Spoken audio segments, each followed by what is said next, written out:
A group of men apparently tied to a right-wing militia group had been planning to blow up a predominantly Somali housing complex on the day after the election.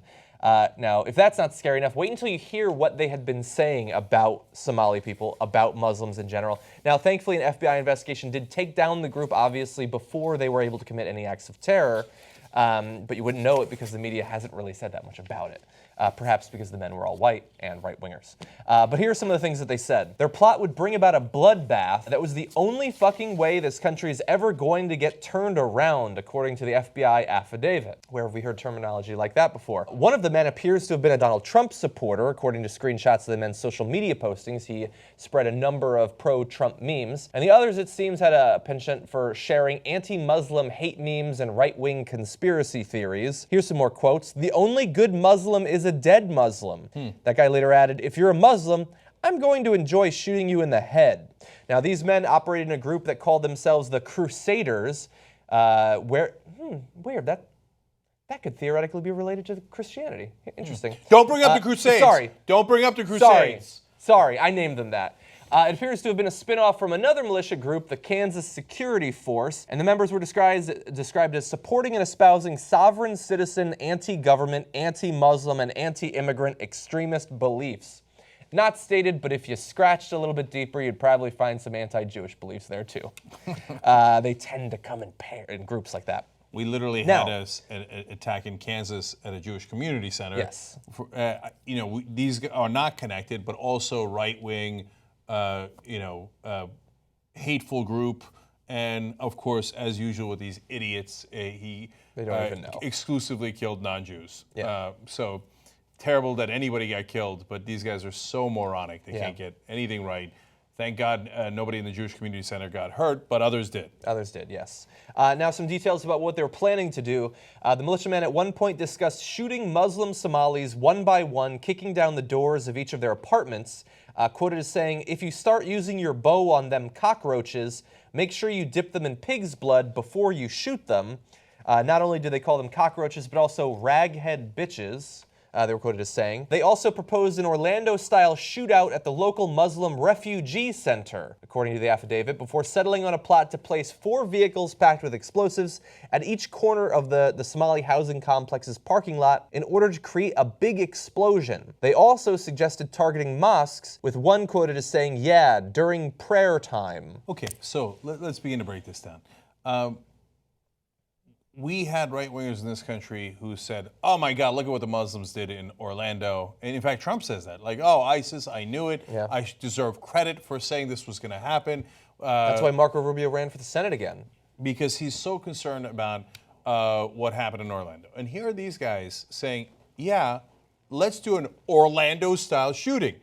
Not against Orlando, but like Orlando. Yeah. But except we're, right-wingers, and so they're the exact same thing, man.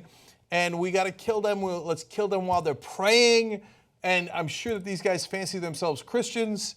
But by the way, John, why won't you say that? You bleeped him out, right? Right. If you just say it, it'll get solved. Radical Christian terrorism. Oh, thank God it's solved now. Okay. So, of course, blaming all Christians, vast numbers of Christians, for these idiots is preposterous. It's 1 in a million. No, it's not even 1 in a million. That's right. But so now, how many shootings have we had from Muslims? We had the San Bernardino and Orlando, which is a strange kiss because the guy was closeted and hated the people who spurned him at that club. But okay, count it. Okay, so now we've had a great number of right-wing shootings in the same time period, and now FBI, great job. Tons of credit here to figure this out and to stop it. Because I'm always complaining that they're not doing enough intelligence work. Why don't we know? They're doing it. Now, I know this is abroad in the CIA, but why don't we have al-Baghdadi and the leader of ISIS? We should do a better job on that. But great intelligence work by the FBI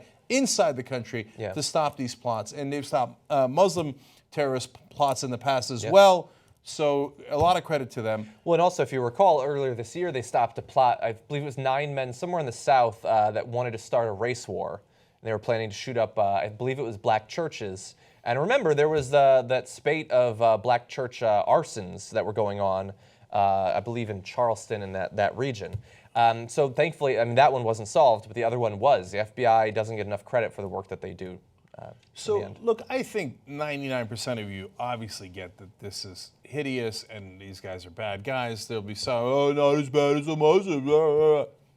Not as bad as how? How are they not as bad as anyone? Yeah. Thank God the FBI stopped them. If they had carried it out, it'd be as bad as anything you've ever seen, right? Could have killed hundreds. Right. Blowing up buildings, killing people in their place of worship, calling people cockroaches as you're executing them, et cetera, et cetera. But you guys get that, right? I think part of our frustration and part of the reason we do this story, other than it's a big story, is look at the coverage difference in the media and the effect that it has, right?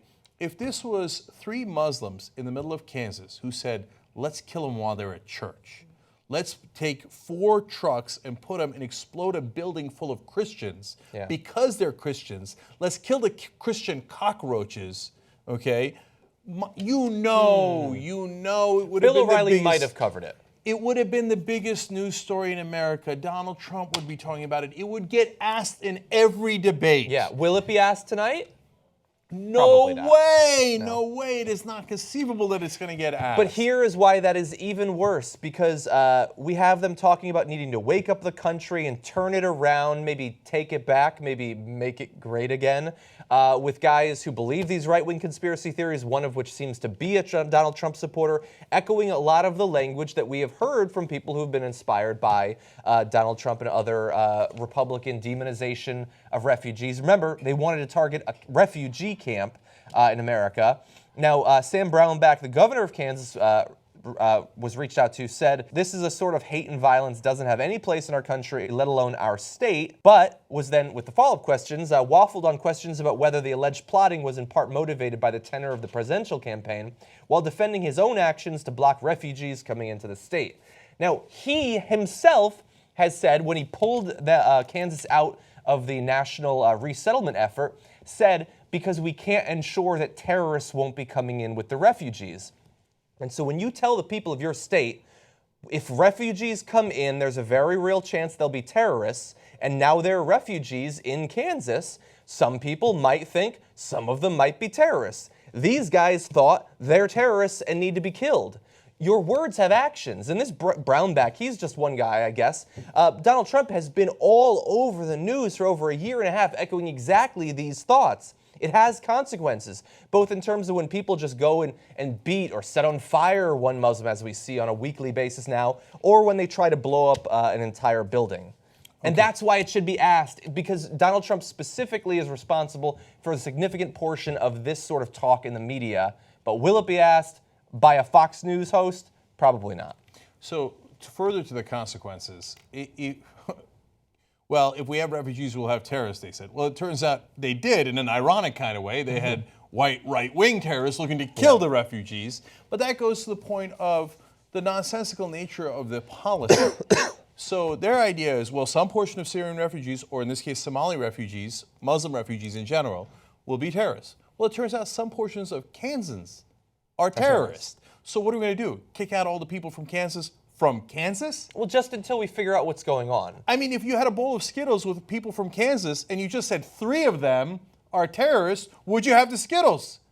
So now you realize how stupid that is when you apply it to you, right? When we apply it to the state of Kansas, that makes no sense. When you apply it to Syrians or Somalis, it doesn't make any better sense. Yeah. And then finally, on the media reaction, I emphasize it because the media chooses to take some actions and hype them up so much that it seems as if that is the biggest issue in the country and in the world, and then that gets people angry, and then not only does it have local consequences like this, but it also leads us into more wars. Yeah. Danger, danger, the Muslims are dangerous, they're this, they're that, and next thing you know, we have endless wars. But when it's a story they don't want to emphasize, because it's not going to lead to war, because we're not going to go to war with Kansas, and it makes them look stupid because you realize, oh my God, wait a minute, there's also terrorists right here, right? And there's also right-wing terrorists, and in fact, according to our government and the people who track it, there are more right-wing terrorists in the country than Muslim terrorists, significantly more. Yeah. What are we going to do, declare war on the right wing? Of course not. So They bury the things that are inconvenient for them, and they emphasize the things that lead us to, unfortunately, more profits to the people that fund those organizations, including the media, and unfortunately leads to greater violence in this world. And that's the reality.